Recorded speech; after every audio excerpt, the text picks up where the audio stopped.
Welcome to HyperNext Studio. This video introduces functions with some simple examples. A function is a named independent section of code that can be run by calling its name. Functions are similar to procedures, except they return a value that goes into a variable. The previous video, number 10, covered procedures and parameters. Let's start by running HyperNext Creator. Run Creator by double-clicking the HyperNext Creator app. In the guide is some information on procedures and functions.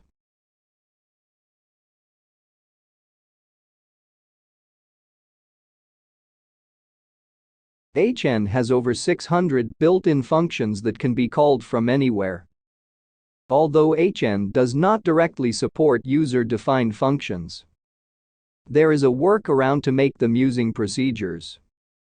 This will be explained in the second example.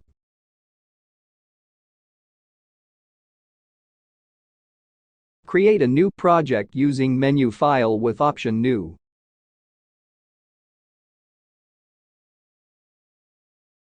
Create 2 buttons as shown.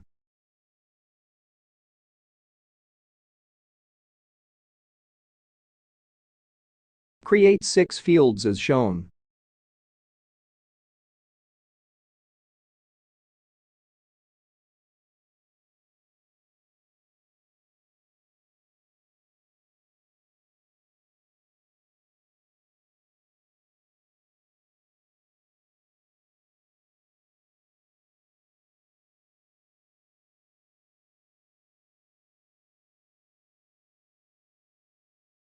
Create 3 static texts as shown.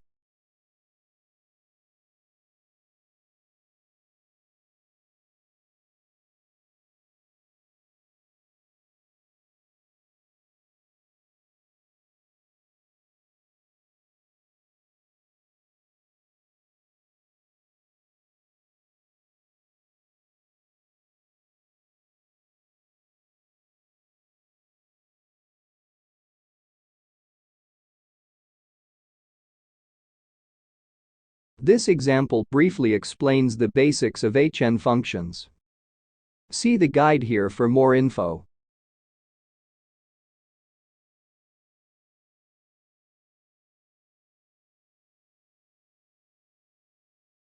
In HN, function names end in FN so as to visually distinguish them from variables.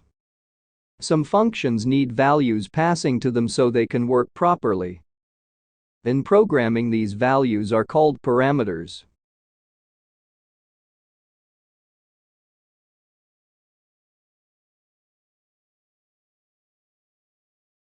This first example will use the HN function upperf to convert some text to all uppercase.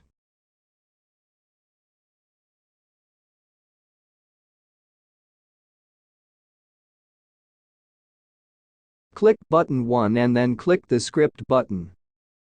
Get script 1 code from the link in the description below this video.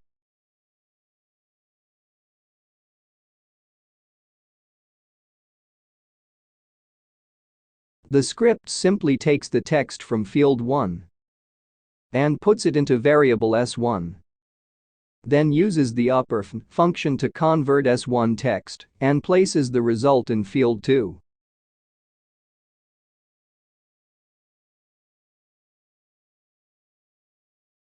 Now run your project, but if the editor opens, just fix your error and try again.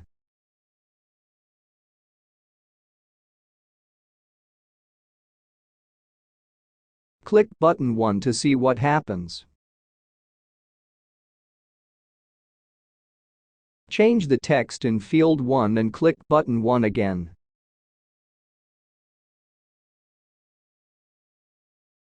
Return to design mode.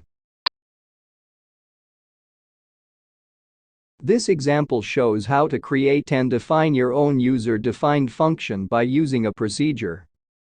It will take a list of numbers from field 3 and calculate both the mean and standard deviation. And place the element count, mean and standard deviation values in fields 4, 5 and 6 respectively. Note: there is very little error checking. Error checking will be covered in a later video. It will need one user-defined procedure.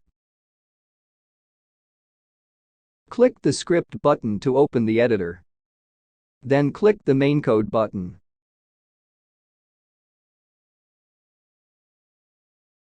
We now need a user-defined procedure to act as a function. To create a new procedure, click the New button. Name the procedure standard deviation FN.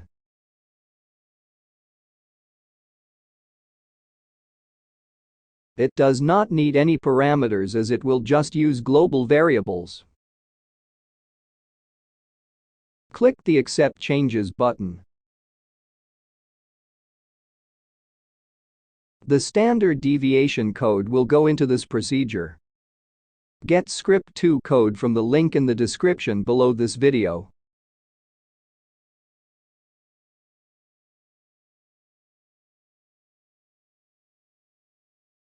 The script has 6 parts. 1. Declaring the global and local variables. 2. Clearing the global variables. 3. Finding the number of lines in the data list. 4. A simple error check to see if enough numbers in the list. 5. Finding the mean.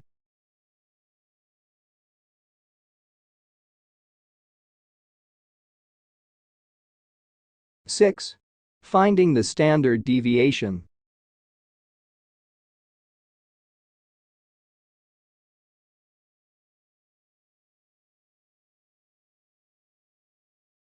Next, we need to call this procedure from button 2. Click the button 2 handler section. Now we need the button code that will call the standard deviation procedure. Get script 3 code from the link in the description below this video. The script has 4 parts. 1. Declaring the global and local variables. 2. Putting the data from field 3 into its global variable. 3. Calling the standard deviation procedure. 4. Putting the results into fields 4, 5 and 6.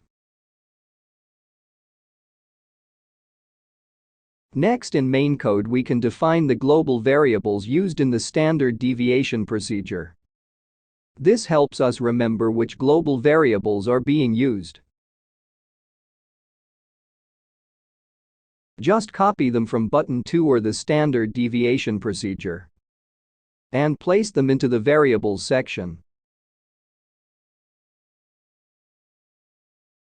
Close the editor. Run your program.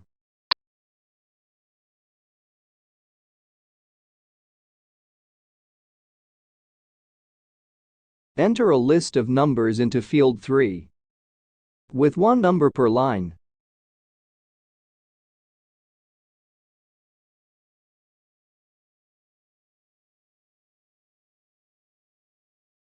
Click button 2 to see what happens. The data count, mean and standard deviation results should appear in fields 4, 5 and 6 respectively. Return to design mode. This concludes the brief introduction to functions. The next video will introduce you to object properties. Thank you for watching.